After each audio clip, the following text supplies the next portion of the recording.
কি বলে নাই নবী আমার।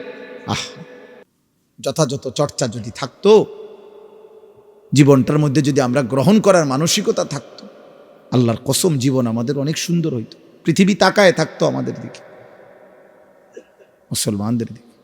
পৃথিবীর যাবতীয় বুদ্ধি মুসলমানদের থেকেই নিত। দুর্ভাগ্য আমাদের, বেঈমান আমাদেরকে বাচ্চাদের মতো একটা চিপস দিয়া বাচ্চারা যেমন ভুলায় দেয়, বেঈমান আমাদের বাচ্চাদেরকে, ছেলেদেরকে একটা 12,000 টাকা 14,000 টাকার মোবাইল দিয়ে তার সব নিয়ে গেছে। এক ওয়াক্ত সেজদা, নামাজ, চুল, চেহারা, লেবাস, পোশাক, তার দিল, তার কলিজা, তার আত্মা, তার জীবন, যৌবন, শরীর, স্বাস্থ্য, সময়, রাত, দিন সব নিয়ে গেছে। সব নিয়ে এই কয়টা নর্তকী দেখায় উলঙ্গ ছবি, অথচ সেও জানে এর জীবনও হে পাবে না। আমেরিকার নর্তকী তুই মিলাবি কেমনে? ইন্ডিয়ার নর্তকী তুমি করবা কেমনে? কি করবা? পাইবা কেমনে ওরে? আর পাইলেও বলে এই নাপাক, এই মুশরিক, এই বেঈমান নারী দিয়া তুমি করবা ঠিক। কিন্তু এতটুকু বুঝ তার কলিজার মধ্যে না।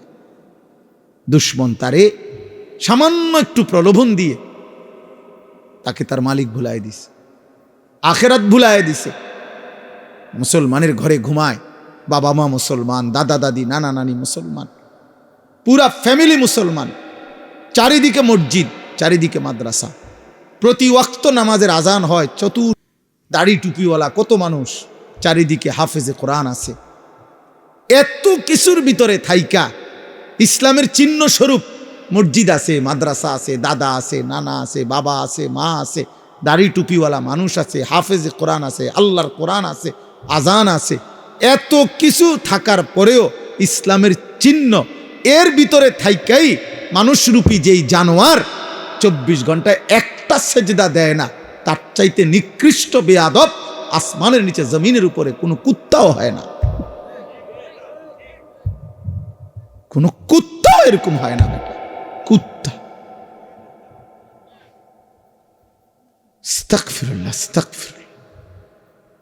নাহলে একটা ছেলে ইনসাফ করে বলো, চারিদিকের এত আয়োজন আল্লাহ মনে করায় না? একটা বার তোমার মনে আসে না? চারিদিকে মুসলমানের পরিবেশ, প্রতি ওয়াক্ত নামাজে আজান হয়, একটা মসজিদে কমপক্ষে প্রত্যেকের কানে 10টা মসজিদের থেকে আজান আসে। দাদা মুসলমান, বাবা মুসলমান, মা চাচিরা মুসলমান,